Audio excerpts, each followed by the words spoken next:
주님의 이름으로 사랑하고 축복합니다. 오늘 함께 읽은 열왕기상 3장 1절에서 15절의 말씀으로 오늘 듣는 마음이라는 말씀을 하나님의 말씀을 증거하겠습니다. 듣는 마음 어떤 마음일까요? 솔로몬 하면 우리가 어떤 생각이 들까? 대부분 어떤 가장 지혜로운 왕이 아닌가 뭐 이렇게 기억을 할 것 같습니다. 성경에도 또 그렇게 기록을 하고 있습니다. 다윗에 이어서 이스라엘의 찬란한 왕이 된 그의 시작을 보게 되는데, 그가 오늘 말씀을 보니까 이 왕관의 무게를 견뎌야 된다, 이런 느낌을 받습니다. 그가 전쟁에서 이겨서 나라를 얻고 통일시킨 게 아니지 않습니까? 아버지에게 그냥 거저 물려받았는데 그게 얼마나 부담이 되었을까? 오늘 그런 모습이 있는데, 그래서 그런지 그 무게를 견디기 위해서 그가 택한 방법은 하나님 앞에 나아가는 거였습니다. 너무나 멋진 모습이죠. 1000번째로 하나님 앞에 나아가고 하나님께서는 그에게 응답하여 주십니다. 꿈으로 나타나 주셨는데, 그리고 우리가 아는 선물로 지혜를 허락해 주신다. 이 아름다운 장면, 사실상 우리 모두가 어떤 이 사모하는 그런 모습이 아닐까 생각합니다. 오늘 본문은 이 영광스러운 이 장면의 이 서막에서 우리의 신앙의 성패를 가를 중요한 이 단서들을 동시에 볼 수 있을 것입니다. 참고로 이 솔로몬의 이야기는, 본문의 이야기는 열왕기라는 이 성경에도 기록이 되어 있고 역대상하, 역대기에도 기록이 되어 있습니다. 그런데 이 보는 관점이 다르죠. 후대가 기록을 하면서 역대기는 포로 이후에 기록을 한 걸로 봅니다. 그리고 열왕기도 그런데 실패, 이 왕의 실패는 열왕기에만 기록이 되어 있는 특징을 보고 있습니다. 그러니까 솔로몬의 이 잘못된 모습들이 역대기에는 기록이 되어 있지 않습니다. 먼저 그 거룩한 열심 속에 숨은 틈, 이 열왕기에만 볼 수 있는 모습들이라고 했는데, 그런 모습이 적나라하게 기록이 되어 있습니다.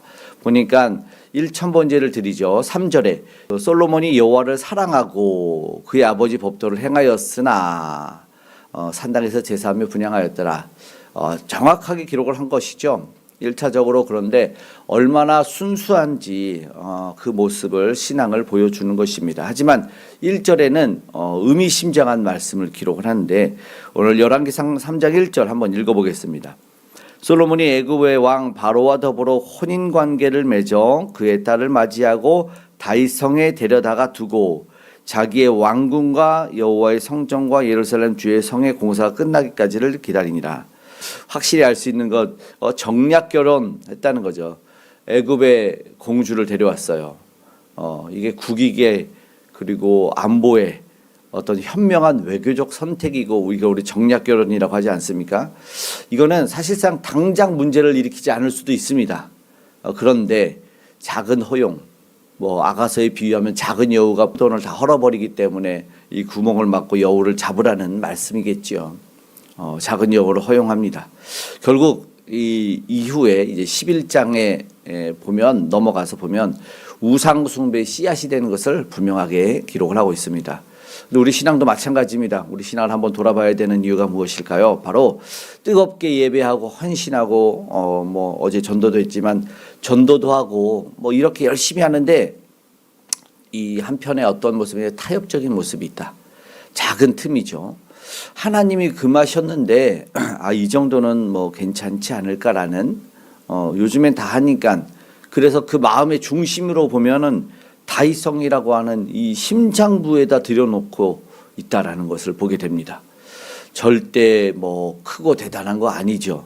그런데 아주 자꾸 어쩌면 티도 안 납니다. 당장 절대 문제 안 생기죠. 그런데 이 정도쯤이야 라고 말했던 그것이 결국 영적인 파산을 불러올 수 있다는 것을 오늘 꼭 기억했으면 좋겠습니다. 그리고 정말 중요한 것은 이 솔로몬이 오늘 본문 속에서 듣는 마음, 왜 그래요? 사명을 감당하기 위해서라는 것을 보게 됩니다. 오늘 5절부터의 내용에서 13절까지 보면은, 그럼요, 하나님이 내가 내게 무엇을 줄고 구하라 말씀하셨을 때, 이 모든 것을 다 들어주실 때 이제 내가 구하고 싶은 것을 구하는데, 오늘 솔로몬은 주저하지 않고 7절에 나는 작은 아이입니다 라고 말하면서 뭐라고 말하죠? 9절에 보니까 듣는 마음을 종에게 주사, 이렇게 말합니다. 듣는 마음. 근데 이게 말씀드렸던 또 다른 성경 역대하의 모습에 보면은 이렇게 되어 있어요. 주는 이제 내게 지혜와 지식을 주사 백성 앞에서 출입하게 하옵소서. 그러니까 백성들을 많이 다스리는 왕이 되었는데 그들에 대한 부담이 있었던 것이죠. 그래가지고 무엇을 달라고 합니까? 지혜와 지식. 오늘 말씀은 동일하지만 듣는 마음을 종에게 주사 선악을 분별하게 하옵소서. 그러니까 듣는 마음과 지혜가 같은 번역이다라는 것을 보게 됩니다. 그리고 하나님은 이제 응답을 하시는데, 야, 장수와 북이 원수의 생명을 구하지 않았구나라고 기뻐하시는 모습입니다. 그렇게 구할 수 있었던 모습은 솔로몬의 이 처음에 왕이 됐을 때 그의 모습은 겸손입니다. 나는 작은 아이입니다라고 말했던 이것이 바로 오늘은 하나님 앞에서의 겸비함, 겸손이다라는 것을 기억했으면 좋겠습니다. 내 힘으로는 이 수많은 백성, 아버지로부터 물려받은 백성 감당할 수 없습니다라고 하나님의 지혜를 구하는 이 모습이다라는 겁니다. 특히 이 듣는 마음이라는 것은 단순히 똑똑해지고 지혜가 막 넘쳐나는 그런 것이기보다는 하나님의 음성을 듣고 선악을 분별할 수 있는, 오늘 분명히 기록되어 있는 백성을 재판하여 선악을 분별하게 하옵소서라는 이 선악에 분별하는 마음, 이것이 지혜다. 오늘날 많은 갈등의 원인이 어디에 있는지 아시죠? 바로 이 구절에 말하는 듣는 마음이 없어서다라는 것입니다. 내 생각, 내 고집만 계속 얘기합니다. 왜 그렇게 끝까지 내세우는지 모릅니다. 그러면은 하나님이 말씀하시지 못하죠. 그런데 오늘 우리는 하나님의 뜻이 무엇일까? 그리고 이웃의 눈물은 왜 날까? 오늘 우리가 보고 들었으면 좋겠습니다. 우리가 하나님의 마음에 합한 기도 오늘처럼 드릴 때 하나님은 우리에게도 구하지 않은 부귀와 영광 존귀를 솔로몬처럼 허락해 주실 줄 믿습니다. 이어서 이제 14절과 15절의 말씀은 정말 은혜보다 중요한 것은 무엇일까? 그 은혜를 유지하는 것이다라는 말씀을 배우게 됩니다. 우리 한 가지 조건을 주시는데요. 14절의 말씀 읽어볼까요? 내가 만일 내 아버지 다윗이 행함같이 내 길로 행하며 내 법도와 명령을 지키면 내가 또 내 날을 길게 하리라. 은혜 받는 것도 복입니다. 그런데 은혜를 끝까지 유지하는 것은 더 큰 복이고 더 중요한 일입니다. 이례적으로 끝나지 않은 오늘은 우리는 하나님께 계속해서 노년의 주님 나라 갈 때까지 은혜 받고 복 받는 저와 여러분들에게 소망합니다. 그래서 15절에 솔로몬은 어떻게 합니까? 즉각 감사함으로 깨어나서 언약궤 앞에서 15절에 번제, 감사의 예물을 드렸다라고 말합니다. 은혜를 아는 자는 어떤 차이가 있냐면 감사를 아는 겁니다. 감사를 잊으면 아무 소용이 없습니다. 오늘 우리가 감사할 수 있기를 원합니다.